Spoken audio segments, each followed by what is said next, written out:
കോൺഗ്രസിൽ ഒറ്റ പദവി എന്ന നിബന്ധനയില്ലെന്ന് KPCC അധ്യക്ഷൻ സണ്ണി ജോസഫ്. പലരും ഒന്നിലധികം ചുമതലകൾ നന്നായി നിർവഹിച്ചിട്ടുണ്ട്.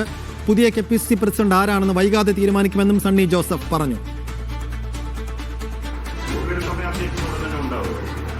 ഏത് സമയത്തും ഉണ്ടാകാം. നമ്മൾ സമയം ഒന്നും പ്രത്യേകിച്ച് ക്ലിപ്തപ്പെടുത്തിയിട്ടില്ല എന്നാണ് ഇന്നലെ ദീപാദാസ് മുൻഷി നിങ്ങളോടെല്ലാം പറഞ്ഞത്. അത് ഞാനും കേട്ടു.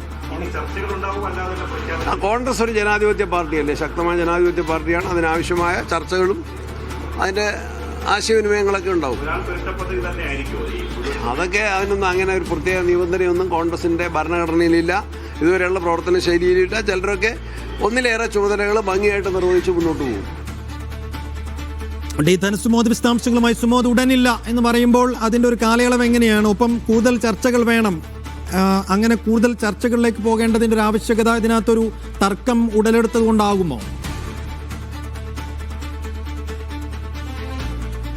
സൈഫുദ്ദീൻ, ഒരു മേൽത്തട്ടിലെ നേതാക്കന്മാർക്കിടയിലെ ചർച്ചകൾ മാത്രമാണ് ഇനി അവശേഷിക്കുന്നത്. കാരണം വലിയ തരത്തിലുള്ള നീണ്ട ചർച്ചകൾ നടത്തി ഇത് വലിച്ചു വെക്കാനായിട്ട് നേതൃത്വത്തിന് താല്പര്യമില്ല. അതേസമയം തന്നെ ഇന്നലെ ഇക്കാര്യത്തിൽ ഒരു പ്രാഥമികമായ ഒരു ചർച്ച നടത്താം എന്നായിരുന്നു കരുതിയിരുന്നത്. പക്ഷേ CWC യോഗം നീണ്ടുപോയതുകൊണ്ട് ചർച്ച പിന്നീടത്തേക്ക് മാറ്റുകയായിരുന്നു. ഇപ്പോൾ നമ്മളിപ്പോൾ നിൽക്കുന്നത് ഇവിടെ 10 ജൻപതിലാണ്. ഈ 10 ജൻപതിലാണ് ഇപ്പോൾ പ്രിയങ്ക ഗാന്ധിയുമായി രമേശ് ചെന്നിത്തല ചർച്ച നടത്തിക്കൊണ്ടിരിക്കുകയാണ്. രമേശ് ചെന്നിത്തലയാണ് ഒരു പേര് മുന്നോട്ട് വെച്ചിരിക്കുന്ന നേതാവ്.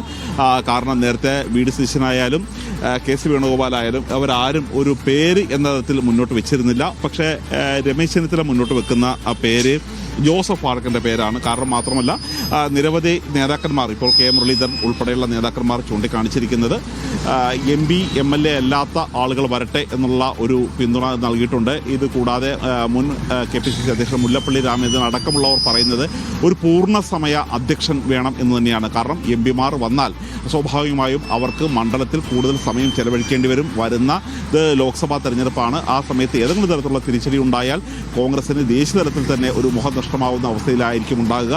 അതുകൊണ്ട് ജനപ്രതിനിധി അല്ലാത്ത ആൾ വരട്ടെ എന്ന് തന്നെയാണ് പറയുന്നത്. പക്ഷേ അല്പം മുമ്പ് സംസാരിച്ച സണ്ണി ജോസഫ് പറയുന്നത് ജനപ്രതിനിധിയായ ആൾ വരുന്നത് കൊണ്ട് വലിയ കുഴപ്പമില്ല എന്ന് തന്നെയാണ്. അതായത് കോൺഗ്രസിനിടയിൽ തന്നെ ഇക്കാര്യത്തിൽ 2 അഭിപ്രായമുണ്ട് എന്ന കാര്യം വ്യക്തമായിരിക്കുകയാണ്.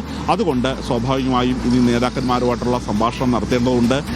ദീപാദാസ് മുൻഷി ഇന്ന് കേരളത്തിൽ എത്തുകയാണ്. അതിനുശേഷം ഓണത്തിന് ശേഷം സെപ്റ്റംബർ ആദ്യവാരം KPCC അധ്യക്ഷവുമായി ബന്ധപ്പെട്ട ചർച്ചകൾക്ക് വേണ്ടി VD സതീശൻ ഡൽഹിയിലെത്തും എന്നുള്ള കാര്യം തന്നെയാണ് അറിയിച്ചിരിക്കുന്നത്. അങ്ങനെ സെപ്റ്റംബർ ആദ്യ വാരത്തിലായിരിക്കും ഏറ്റവും പ്രധാനപ്പെട്ട ചർച്ചകൾ നടക്കുന്നത്. അതിനുശേഷമായിരിക്കും KPCC അധ്യക്ഷനെ തീരുമാനിക്കുന്നതും പ്രഖ്യാപിക്കുന്നതും.